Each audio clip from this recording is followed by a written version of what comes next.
একই জান্নাত, তুমি এখানে কি করছো? তাও আবার বউ সেজে? মানে কি? আপনি আমাকে বিয়ে করে এনেছেন, তো আমি থাকবো না তো কে থাকবে এখানে? দেখো শালিকা, মজা করো না। তোমার আপু কোথায়? আমি মোটেও মজা করছি না। আপনার সাথে আমারই বিয়ে হয়েছে। বিশেষ না হলে কাবিননামা দেখে আসুন। What, are you mad? তোমার সাথে আমার বিয়ে হবে কেন? তুমি ভালো করেই জানো আমি তোমার বোন ঈশাকে ভালোবাসি। আর আজ তো আমার আর ঈশার বিয়ে, তুমি আমাদের মাঝে আসলে কি করে? আপু বলেছে আপনাকে বিয়ে করতে পারবে না। আর আব্বু আম্মু তাদের সম্মান রক্ষা করার জন্য আমাকে বাধ্য করেছে আপনাকে বিয়ে করতে। ঈশা আমাকে বিয়ে করতে পারবে না মানে? ঈশা তো আমাকে ভালোবাসে। আর ঈশার কথাই তো আমি আব্বু আম্মুকে তোমাদের বাসায় নিয়ে বিয়ে ঠিক করে আসি। আমি এত কিছু জানি না। আর এটাই সত্যি যে আপনার সাথে আমার বিয়ে হয়েছে। আমি তোমাকে কখনোই আমার বউ হিসেবে মানতে পারবো না। কি, কিছুই বুঝতে পারছেন না তো? আরে আমি নিজেই তো বুঝতে পারছি না। গার্লফ্রেন্ডের বোন কেন আমার বউ? চলুন একটু পিছন থেকে ঘুরে আসি। ফ্ল্যাশব্যাক। ঈশা আর আমি পার্কে বসে আছি। ঈশা বলে, রোহন চলো আমরা বিয়ে করে ফেলি। সত্যি নাকি মজা করছো? সত্যি বলছি। তুমি তোমার আব্বু আম্মুকে নিয়ে আমাদের বাসায় বিয়ের প্রস্তাব দাও।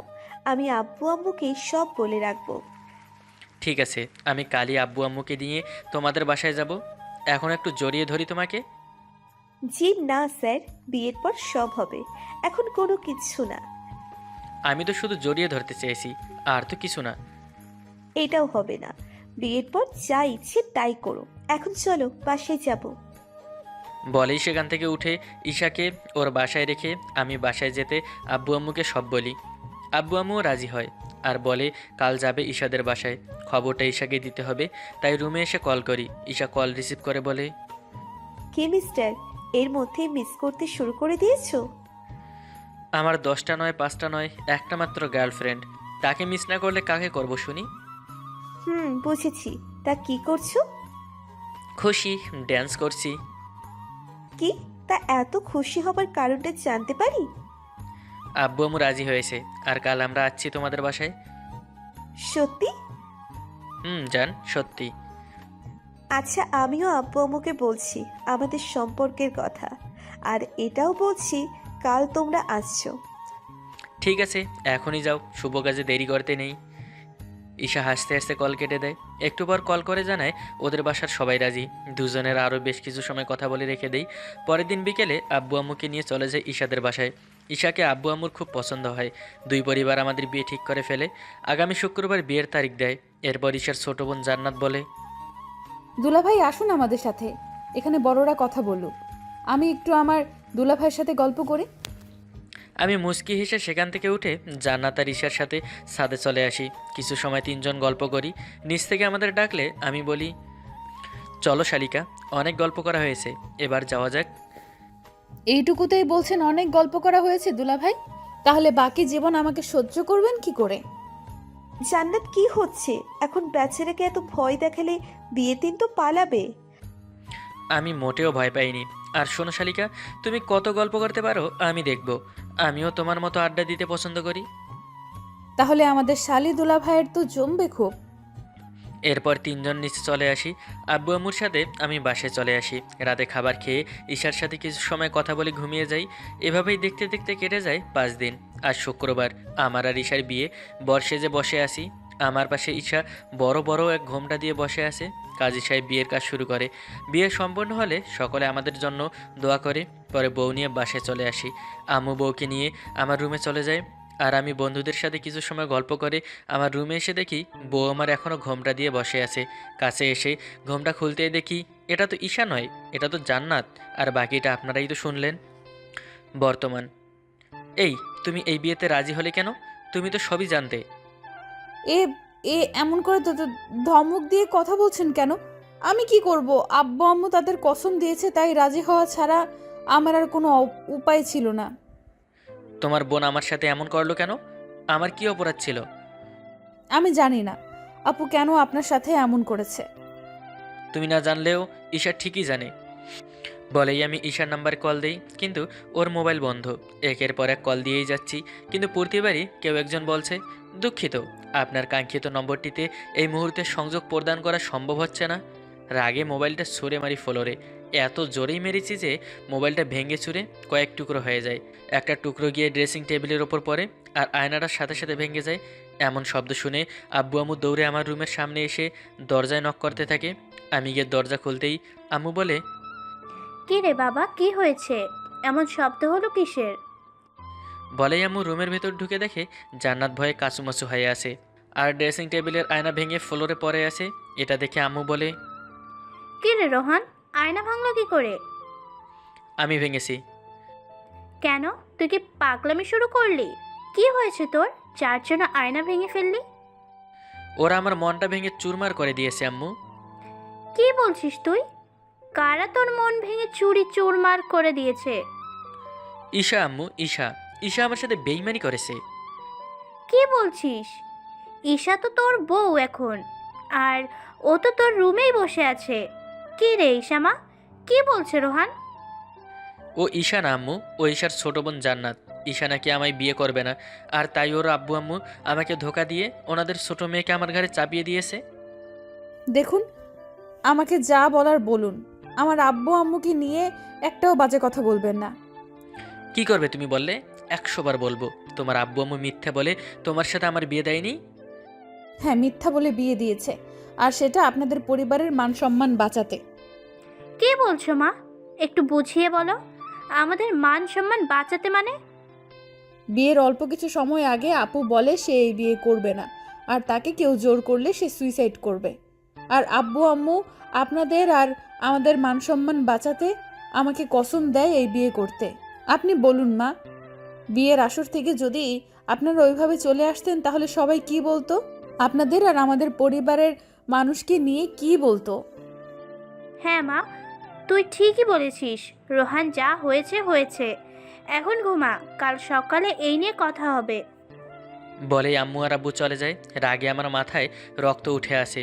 আমি জান্নাতকে বলি, এখনো বিছানায় বসে আছো কেন? যাও গিয়ে সোফায় শুয়ে পড়ো। আমি সোফায় ঘুমাতে পারি না।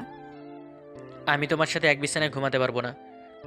তাহলে আপনি সোফায় শুয়ে পড়ুন। হোয়াট? আমার বাসা, আমার রুম, আমার বিছানা, আর আমি সোফায় ঘুমাবো? চুপচাপ উঠে সোফায় যাও, নয়তো সারা রাত বাহিরে শুতে হবে। না না, আমি সোফায় যাচ্ছি। বলেই জান্নাত উঠে সোফায় গিয়ে শুয়ে পড়ে। আমি লাইট অফ করে বিছানায় গিয়ে শুয়ে পড়ি। আমি সোফায় শুয়ে শুয়ে ভাবছি, আপু এই লোকটার সাথে এতদিন কি করে সম্পর্কে ছিল। এত রাগী, বাপরে, কিভাবে কথা বলে দেখো। মনে হয় লাট সাহেব এসেছে। আর আপু বলে, রোহান খুব ভালো ছেলে, তুই ওকে বিয়ে করে নে, খুব সুখে থাকবি। এই বুঝি সুখের নমুনা, প্রথম রাতেই সোফায় শুইয়ে দিয়েছে। ও আপুরে, তুই আমারে এই কোন রাক্ষসের হাতে তুলে দিলি রে? এসব ভাবতে ভাবতেই ঘুমিয়ে যাই। ঘুমিয়ে আসি, হঠাৎ কিছু পড়ার শব্দে ঘুম ভেঙে যায়। বিছানা থেকে উঠে লাইট অন করতেই দেখি জান্নাত ফ্লোরে পরে ঘুমাচ্ছে। কি মেয়ে রে বাবা, পরে গেছে সেই দিকে কোনো খবরই নেই, দিব্যি ঘুমাচ্ছে। উঠে গিয়ে কোলে করে সোফায় শোয়াতে গেলে মনে হয় যদি আবার পরে যায় আর ব্যথা পায়, না, এর চেয়ে ভালো বিছানায় শুয়ে দেই। বিছানায় এনে শুয়ে দিয়ে ওপরে কাঁথা টেনে দিয়ে জান্নাতের ঘুমন্ত মুখের দিকে তাকিয়ে আসি। কেন জানি চোখ সরাতে পারছি না। এখন জান্নাতকে ঠিক ঘুমবড়ি লাগছে। ঠোঁটের কোণে তিলটাতে জান্নাতের রূপ যেন আরও বাড়িয়ে দিয়েছে। হুট করে মনে হলো, এটা আমি কি করছি? না, আমি জান্নাতকে কখনোই মানতে পারবো না। গিয়ে লাইট অফ করে শুয়ে পড়ি। সকালে ঘুম থেকে উঠে দেখি আমি বিছানায়, কিন্তু এখানে আসলাম কি করে? আমি তো সোফায় শুয়েছিলাম। সোফায় তাকিয়ে দেখি উনি ঘুমিয়ে আছে। নিজের অজান্তেই ঠোঁটের কোণে হাসি চলে আসে। এখন ওনাকে দেখে মনেই হচ্ছে না উনি যে এতটা রাগী। কত শান্ত লাগছে। ভাবতে ভাবতে ওনার মাথার পাশে বসে ওনার চুলে বিলি কেটে দিতে থাকি। ওনার ঠোঁট দুটো মনে হচ্ছে আমাকে টানছে। ধীরে ধীরে ওনার মুখের কাছে যেতেই উনি চোখ খুলে আমার দিকে তাকিয়ে আমাকে ধাক্কা দিয়ে এক লাফে উঠে বসে ঠোঁটের উপর হাত রেখে বলে, এই মেয়ে, এই, এটা কি হচ্ছিল?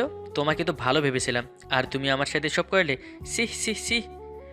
আমি মনে মনে ভাবছি, এই রে, ওঠার আর সময় পেল না। এখন কি করব? আমার ইজ্জতের ফালুদা ছুটে গেল। জান্নাত কিছু সময় চুপ করে থেকে উঠে এক দৌড়ে ওয়াশরুমে চলে যায়। আমি বসে বসে ভাবছি, আর একটু হলে তো আমার ইজ্জত নিয়ে টানাটানি হয়ে যেত। কি করছিল মেয়েটা? ভাগ্যিস সময় মতো ঘুমটা ভেঙেছিল, নয়তো আমি তো গিয়েছিলাম। এসব ভাবছি বসে বসে, আর এর মধ্যেই আম্মু ডাকছে। আসছি বলে উঠে ব্যালকনিতে চলে যাই। জান্নাতের মোবাইলটা হাতে নিয়ে ঈশাকে কল করছি। এখনও ওর মোবাইল বন্ধ। একটু পর ওয়াশরুমের দরজা খোলার শব্দে রুমে এসে দেখি জান্নাত গোসল করছে। তোয়ালা পরে আছে। আমি অন্যদিকে তাকিয়ে বলি, এই তুমি গোসল করলে কেন? আর এই অবস্থায় বাইরে এসেছো কেন? কেন? গোসল করায় কি এমন হয়েছে? সেই কাল গোসল করেছি, তার উপর কি সব পরিয়ে দিয়েছে, আমার শরীর চুলকাচ্ছিল তাই। ড্রেস চেঞ্জ করো তাড়াতাড়ি। আচ্ছা কি পরবো আমি বলুন তো? কাল বিয়ে হয়েছে, কি আর পরবে? শাড়ি বের করে পরে নাও। আমি তো শাড়ি পরতে পারি না, আপনি পরিয়ে দিন না প্লিজ। আমি কেন তোমাকে শাড়ি পরাতে যাব? ওয়েট করো, আমি আম্মুকে পাঠাচ্ছি। আমি এই অবস্থায় মায়ের সামনে যেতে পারবো না। আমার সামনে আসতে পারবে আর আম্মুর সামনে যেতে পারবে না তুমি? আপনি তো আমার স্বামী, তাই সমস্যা নেই। আমি এই বিয়ে মানি না, আমাকে একদম স্বামী বলবে না। আপনি এখন আমাকে শাড়ি পরিয়ে না দিলে আমি চিৎকার করব আর বলবো আপনি আমাকে মেরেছেন। তুমি তো খুব ডেঞ্জারাস মেয়ে দেখছি। এবার বলুন, শাড়ি পরিয়ে দিবেন নাকি চিৎকার করব? না থাক, আর এত বড় উপকার করতে হবে না, আমি পরিয়ে দিচ্ছি।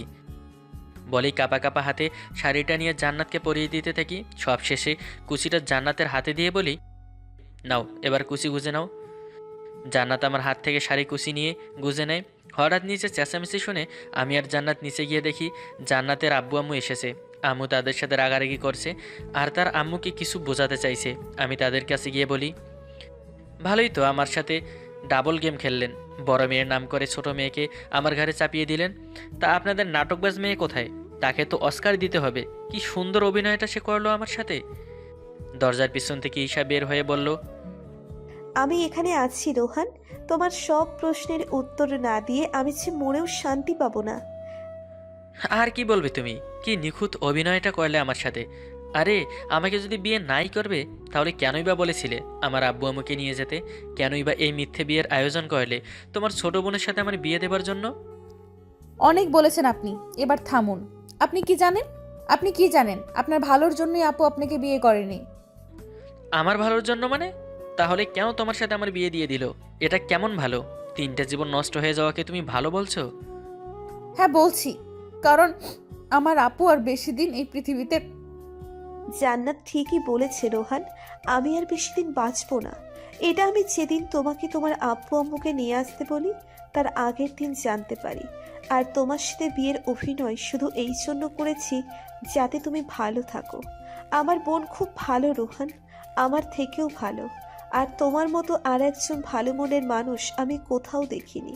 তাই তোমার হাতে আমার বোনটাকে তুলে দিয়ে তোমাদের সুখী দেখে মরতে চেয়েছি।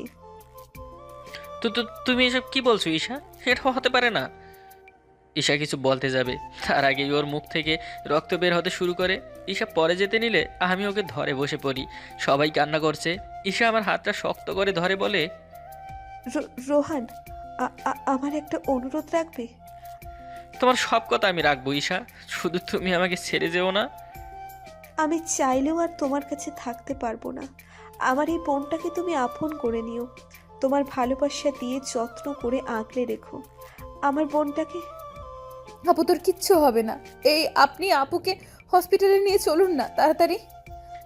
আমি ঈশাকে কোলে তুলে নিতে গেলে ঈশা বলে, কোনো লাভ নেই রোহান, আমার সময় শেষ। জান্নাতের হাতটা আমার হাতে দিয়ে আবার বলে, আমার বোনটাকে তোমার হাতে তুলে দিয়ে গেলাম, ওকে দেখে রেখো। আপু তুই চুপ কর, তোর কিচ্ছু হতে দিব না। আপনি চলুন না আপুকে নিয়ে হসপিটালে। আমি ঈশাকে কোলে তুলে দরজার সামনে আসতেই দেখি ঈশা আমার হাত ছেড়ে দিয়েছে। আমি ওর নাকের কাছে হাত নিতেই দেখি ওর নিঃশ্বাস চলছে না। সবাই কান্না করছে। জান্নাত আমাকে জড়িয়ে ধরে কান্না করছে। আমার চোখ থেকে টপ টপ করে পানি পড়ছে। আমি মনে মনে বলি, আমি তোমার কথা রাখবো ঈশা, জান্নাতকে খুব ভালো রাখবো। তোমার ভালোবাসা নাই বা পেলাম, তুমি মৃত্যুর পরেও আমি যেন ভালো থাকি তার জন্য জান্নাতকে আমার জীবনে দিয়ে গেছো। আমি সত্যি খুব লাকি। এতটা ভালোবাসা আর কেউ কারো প্রিয় মানুষটার থেকে পেয়েছে কিনা তা আমি জানি না। আমার মনে সারা জীবন তোমার জন্য সম্মান আর শ্রদ্ধা থেকে যাবে। 2 বছর পর। এই ওঠো না, এখনো ঘুমিয়ে আছো কেন? আজ না আমায় নিয়ে ঘুরতে যাবে বলেছো? আমি জান্নাতের এক হাত ধরে টান দিয়ে আমার উপরে ফেলে দিয়ে শক্ত করে জড়িয়ে ধরে বলি, যাবো তো, আগে আমার বউটাকে একটু আদর করে নেই। একদম না, সারা রাত দুষ্টামি করেছো। আমি এইমাত্র গোসল করে এসেছি, এই শীতে আর পারবো না। তোমাকে কে বলেছে গোসল করতে? তুমি করেছো, এটা তোমার দোষ। আমি তো এখন আদর করবই। বলেই জান্নাতকে নিয়ে ভেসে যাই সুখের জোয়ারে। একটু পর জান্নাত আমার বুকে শুয়ে আছে, আমাকে জড়িয়ে ধরে জান্নাত বলে, আজ আপু তোমার জীবনে থাকলে তুমি আরো বেশি খুশি হতে, তাই না? সেটা তো জানি না, তবে আমি তোমাকে পেয়েও অনেক হ্যাপি। ঈশা তোমাকে আমার জীবনে রেখে গেছে বলেই হয়তো আমি এখনও ভালো আছি, নয়তো কবেই অন্ধকারে হারিয়ে যেতাম। আপু ঠিকই বলতো, তুমি খুব ভালো। এই 2 বছর তোমার সাথে থেকে আমি এতটা ভালোবাসা পেয়েছি, এখন মরে গেলেও আর কোনো দুঃখ থাকবে না। আমি জান্নাতের মুখে হাত রেখে বলি, একজনকে হারিয়ে অন্যজনকে নিয়ে নতুন করে বাঁচতে শিখেছি। আমি তোমাকে হারাতে পারবো না জান্নাত।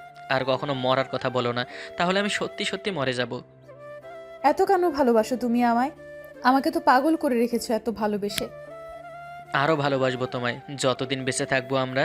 ভালোবাসা তোমার জন্য বাড়তেই থাকবে, কখনোই কমবে না। তবে তোমায় এত কেন ভালোবাসি জানো? আমার এই মন জানে না। আর তোমার দুচোখ ভরে যতই দেখি, তবুও আমার মন ভরে না।